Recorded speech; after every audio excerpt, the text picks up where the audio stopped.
علماء کرام بزرگان دین عام طور پر ذکر اللہ کے اسم کا ذکر اللہ اللہ پہ بہت زیادہ زور دیتے ہیں۔ کافی لوگ سمجھتے ہیں کہ قرآن پاک اور حدیث میں کوئی ایسا اس کا کوئی حکم نہیں ہے۔ اس بارے میں قرآن پاک کی کچھ آیات پیش کرتا ہوں جس سے آپ کو اندازہ ہو جائے گا کہ اللہ اللہ کرنا کتنی بڑی عظیم الشان عبادت ہے۔ سورہ اعلیٰ کی آیت نمبر 1، سبح اسم ربک الاعلیٰ، اپنے رب کے نام کی تسبیح کریں جو سب سے اعلیٰ ہے۔ تو اللہ پاک نے خود واضح طور پہ کہہ دیا کہ اپنے رب کے نام کی تسبیح کرو۔ اس میں سبح اس میں لفظ اسم استعمال ہوا، اور اسم کے استعمال سے یہ بات بالکل واضح ہو گئی کہ اللہ تعالیٰ بالخصوص اپنے نام کی طرف اشارہ کر رہے ہیں، بھائی میرا اسم لے کے میرا ذکر کرو، اور اللہ کا اسم اللہ، اسی سے قرآن پاک کا آغاز ہوتا ہے بسم اللہ۔ تو اللہ تعالیٰ نے سورہ مزمل کی آیت نمبر 8 میں فرمایا کہ وَاذْكُرِ اسْمَ رَبِّكَ وَتَبَتَّلْ إِلَيْهِ تَبْتِيلًا، اس میں بھی پھر اسم لفظ کا استعمال ہوا کہ اور آپ صلی اللہ علیہ وسلم اپنے رب کے نام کا ذکر کرتے رہیں اور مکمل طور پر اللہ کی طرف متوجہ ہو جائیں۔ تو اس میں بھی اللہ تعالیٰ نے بالخصوص لفظ اسم کا استعمال کر کے اسی طرف اشارہ کیا کہ رب کے نام لے کے رب کا ذکر کرو۔ اور اسی طرح اللہ پاک فرماتے ہیں سورہ واقعہ کی آیت نمبر 74، سورہ واقعہ کی آیت نمبر 96 اور سورہ حاقہ کی آیت 92 میں فَسَبِّحْ بِاسْمِ رَبِّكَ الْعَظِيمِ، بس آپ صلی اللہ علیہ وسلم اپنے رب کے نام کی تسبیح کریں جو بڑا عظمت والا ہے۔ اس میں بھی اللہ تعالیٰ نے بالخصوص اپنے اسم ذات، اپنے نام کے ذکر کا حکم دیا ہے۔ اللہ پاک خود فرماتے ہیں سورہ رحمان کی آیت نمبر 78 میں تبارک اسم ربک ذی الجلال والاکرام، آپ کے رب کا نام بڑی برکت والا ہے۔ تو اللہ کے اسم میں برکت ہے جو صاحب عظمت جلال و صاحب انعام و اکرام ہے۔ تو اس میں بھی اللہ تعالیٰ نے بالخصوص اپنے لفظ جو اسم کا ذکر کر کے اشارہ کیا کہ میرا نام ہی لے کے ذکر کرو۔ سورہ اعراف کے آیت نمبر 205 میں اللہ پاک فرماتے ہیں وَاذْكُرْ رَبَّكَ فِي نَفْسِكَ تَضَرُّعًا وَخِيفَةً وَدُونَ الْجَهْرِ مِنَ الْقَوْلِ بِالْغُدُوِّ وَالْآصَالِ وَلَا تَكُن مِّنَ الْغَافِلِينَ، اور اپنے رب کا اپنے نفس میں ذکر کیا کرو، عاجزی اور زاری اور خوف و خستگی سے اور میانہ آواز سے پکار کر بھی، صبح اور شام، اور غافلوں میں سے نہ ہو جانا۔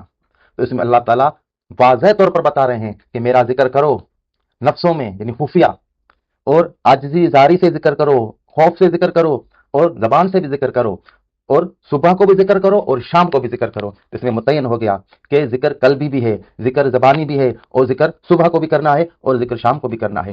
پھر اللہ تعالیٰ خود سورہ انسان آیت نمبر 25 میں فرماتے ہیں وَاذْكُرِ اسْمَ رَبِّكَ بُكْرَةً وَأَصِيلًا، اور صبح شام اپنے رب کے نام کا ذکر کیا کریں۔ تو ایک مرتبہ پھر آپ نے دیکھا کہ اللہ پاک اپنے اسم کے ذکر کا حکم دے رہے ہیں، اور اللہ پاک خود فرماتے ہیں سورہ عنکبوت آیت نمبر 45 میں وَلَذِكْرِ اللَّهِ اکبر، اور اللہ کا ذکر سب سے بڑا ہے۔ اور پھر اللہ پاک فرماتے ہیں سورہ اعلیٰ آیت نمبر 14 اور 15 قَدْ أَفْلَحَ مَن تَزَكَّىٰ، وہی کامیاب ہو گیا، وہی فلاح پا گیا جو پاک ہو گیا۔ کیسے پاک ہو گیا؟ وَذَكَرَ اسْمَ رَبِّهِ، جس نے اللہ کا نام لے کے، جس نے رب کا نام لے کے ذکر کیا، فصلہ، اور نماز پڑھی۔ اس میں اللہ تعالیٰ نے بیچ میں ف لگا کے یہ واو کا فائدہ دیتا ہے، یعنی ذکر الگ ہے، نماز الگ ہے، اور ذکر کا طریقہ کیا بتایا گیا؟ یہی بتایا گیا کہ اللہ کا نام لے کے ذکر کرتے ہیں اور نماز پڑھتے ہیں۔ جو ذکر کرتے ہیں اللہ کا نام لے کے، اللہ اللہ کرتے ہیں، اور جو نماز پڑھتے ہیں وہی پاک ہو جاتے ہیں اور وہی کامیاب ہیں۔ تو اللہ پاک نے قرآن پاک میں فرمایا سورہ احزاب آیت نمبر 41 اور 42 میں یا ایھا الذین آمنوا اذکروا اللہ ذکرا کثیرا وسبحوہ بکرۃ واصیلا، اے مومنو، اے ایمان والو، تم اللہ کا کثرت سے ذکر کیا کرو اور صبح و شام اس کی تسبیح کیا کرو۔ یہ بھی اسی حساب سے، یہی آیت اسی حساب سے ہے کہ تم لوگ اللہ کا ذکر کیا کرو اور کثرت سے کیا کرو، اور صبح و شام اللہ کی تسبیح کیا کرو۔ پھر اللہ کے اسم کا فائدہ کیا ہوتا ہے؟ اقرأ باسم ربک الذی خلق، سورہ الگ آیت نمبر 1، اپنے رب کے نام سے پڑھیں جس نے پیدا فرمایا۔ علم ہے، جو علم حاصل ہوتا ہے، حقیقی علم، وہ اللہ کے اسم سے ہی حاصل ہوتا ہے۔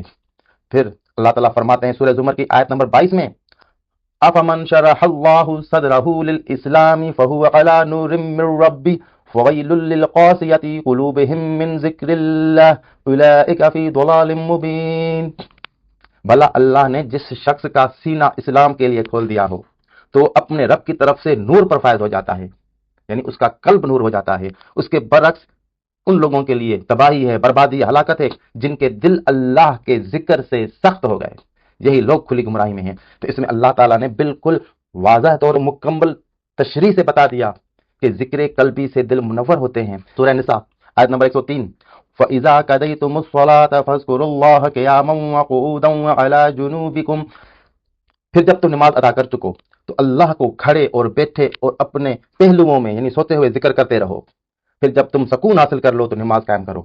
تو اس میں اللہ تعالیٰ نے نماز کے بعد کے احکامات دیے ہیں کہ جب تم نماز جو 5 وقت ہے اسے پڑھ کے فارغ ہو جاؤ تو اب تم کھڑے ہو، بیٹھے ہو، سو رہے ہو، لیٹے ہوئے ہو، تمام حالات میں بھی تم کو اللہ کا ذکر نہیں چھوڑنا ہے۔ اس تمام حالات میں تم کو اللہ کا ذکر جاری اور ساری رکھنا ہے، اور جب تمہیں اللہ کے ذکر سے سکون حاصل ہو جائے گا تو تم نماز قائم کرو گے تو تمہاری نماز صحیح طریقے سے قائم ہوگی۔ اللہ تعالیٰ نے نماز کو اور ذکر کو اسی طرح الگ سے بیان کیا ہے جس طرح نماز کو زکوٰۃ سے الگ بیان کیا ہے۔ ان تمام آیات سے ظاہر ہوتا ہے کہ قرآن پاک میں ذکر کی، اس میں اللہ کے ذکر کی بہت زیادہ اہمیت ہے۔ اللہ تعالیٰ ہم سے یہ چاہتا ہے کہ ہم صبح شام اللہ کا ذکر کریں، فجر کی نماز سے پہلے ذکر کریں، مغرب کی نماز کے بعد ذکر کریں، یا عصر کی نماز کے بعد ذکر کریں، سونے سے پہلے ذکر کریں۔ ہر وقت ہم اللہ کے ذکر میں مگن ہوں، زبان سے ذکر کریں، دل سے ذکر کریں، جس طرح ہو سکے اللہ تعالیٰ کے ذکر میں مشغول رہیں۔ اللہ کو اپنے دل میں بسانا چاہیے، اپنے وجود میں بسانا چاہیے، تو اس سے یہ فائدہ ہوگا کہ ہماری زندگی کے اعمال بھی جس طرح اللہ چاہتا ہے ویسے ہی ہو جائیں گے۔ لیکن سب سے پہلے ہم اپنے قلب کو، اپنے دل کو سدھارنے کی کوشش تو کریں۔